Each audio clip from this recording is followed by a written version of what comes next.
That's all trip. இது ஒரு auto மற்றும் கேப் புக்கிங் ஆப். டிரைவருக்கும் பேசஞ்சருக்கும் நடுவில் இந்த ஆப் இருந்துட்டு ரேட்டை தீர்மானிக்காம டிரைவரே ரேட்டை தீர்மானிக்கலாம். பேசஞ்சரும் அவங்க அர்ஜென்சியை பொறுத்து முடிவு எடுத்துக்கலாம். கீழே டிஸ்கிரிப்ஷன்ல இருக்க லிங்கை கிளிக் பண்ணி தட்ஸ் ஆல் ட்ரிப்பை டவுன்லோட் பண்ணி.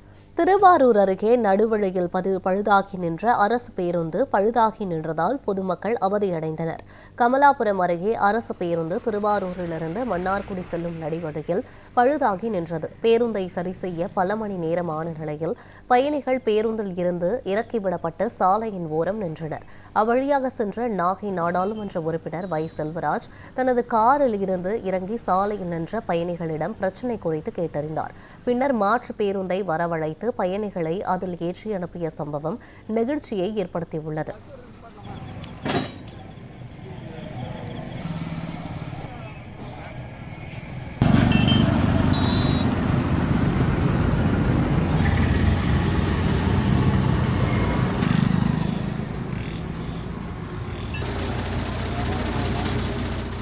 பஸ் வருது, பாட்டலாமா?